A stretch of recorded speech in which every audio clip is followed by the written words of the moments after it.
Les temps sont accomplis. Le règne de Dieu est tout proche.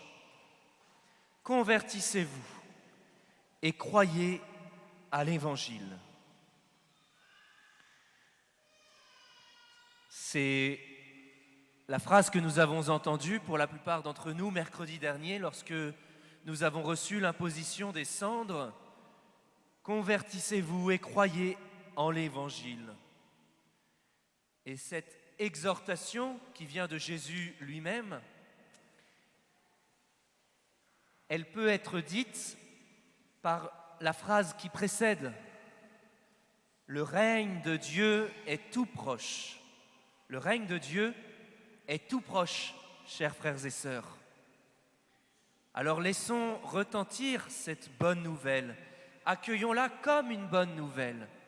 Le règne de Dieu est tout proche. Dieu n'est pas lointain, Dieu n'est pas absent. Dieu ne nous abandonne pas, Dieu ne nous délaisse pas. Le règne de Dieu est tout proche. Dieu règne sur ce monde. Dieu règne sur toutes choses par sa victoire, sur le démon, sur le mal, sur la mort. Il règne par sa résurrection. Il est l'alpha, l'oméga. Toute chose est dans sa main. Nos vies sont à lui. Le règne de Dieu est tout proche et cependant, nous voyons qu'il n'est pas encore pleinement établi. Ou plutôt, notre monde n'est pas encore pleinement accordé à ce règne de Dieu. Règne de paix et d'amour, de justice, de vérité.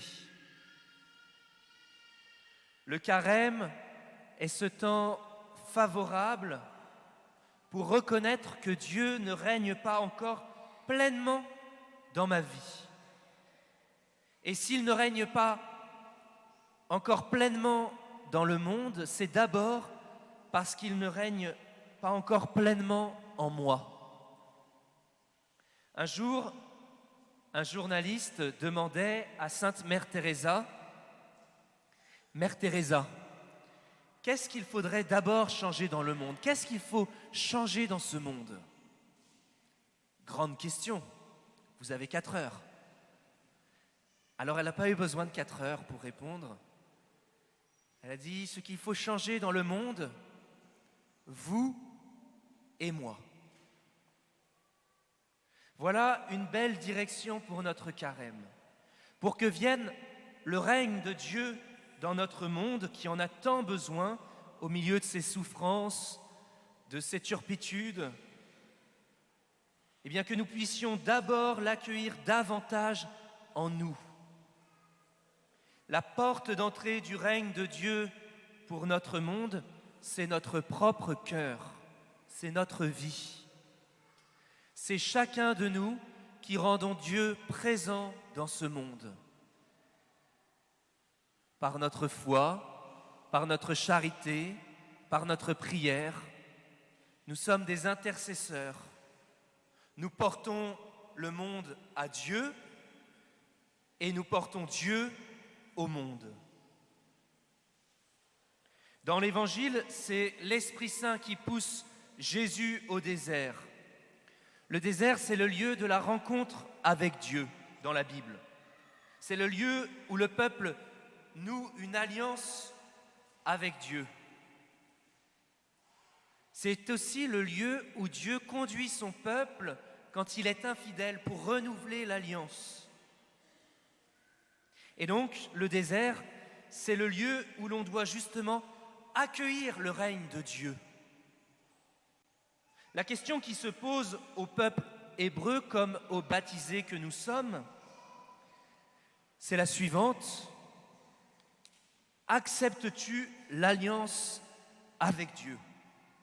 Alors on est bien élevé, on a fait pour la plupart d'entre nous du catéchisme, alors on dit ben oui, mais vraiment, profondément, dans ta vie, dans ton travail, dans ta famille, dans ton argent, dans tes impôts, dans tes associations, dans tes engagements, même dans les conflits que tu vis,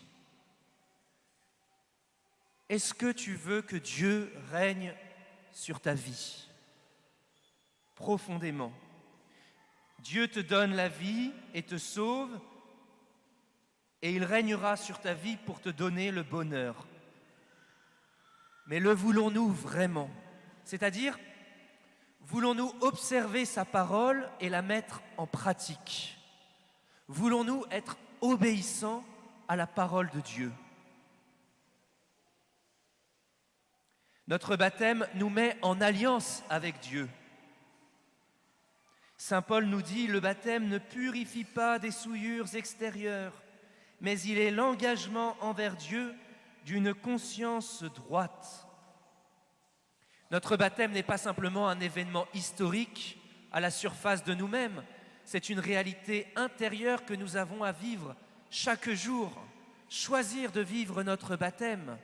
Et nous nous souvenons de l'exhortation de Saint Jean-Paul II à notre pays. France, fille aînée de l'Église, qu'as-tu fait des promesses de ton baptême? Mais France, ça peut être un prénom. On peut dire chacun notre prénom. Qu'as-tu fait des promesses de ton baptême? Le carême nous est donné pour que nous puissions réapprendre à vivre en alliance avec Dieu, que nous puissions réapprendre à chercher la volonté de Dieu et à la mettre en pratique. Cette alliance avec Dieu ne s'impose pas. C'est à nous de la rechoisir sans cesse, d'accueillir le règne de Dieu en nous. C'est le signe de l'eau bénite. Vous savez, à l'entrée de l'église, je ne sais pas si tout le monde a réalisé que depuis au moins 1 an, voire davantage, il y a de l'eau bénite dans les bénitiers et qu'il est bien de se signer en entrant et en sortant de l'église. Nous renouvelons notre baptême, voilà, par l'eau bénite. Dieu nous laisse libres parce que ce n'est que par amour que nous pouvons répondre à son appel. Et cette liberté laisse mystérieusement un espace à ce qu'on appelle la tentation. Chaque premier dimanche de carême, eh bien, nous suivons Jésus qui vit les tentations au désert, dans les évangiles de Matthieu, Marc et Luc, de manière plus détaillée en Matthieu et Luc. Alors, la tentation, ce n'est pas le péché. Il ne faut pas confondre les deux.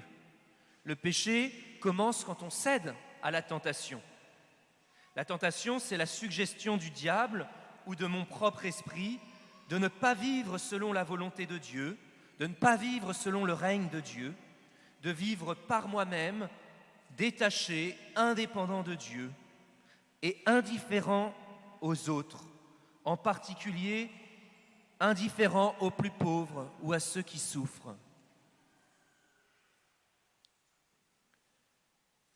C'est normal d'être tenté. Jésus lui-même a été tenté.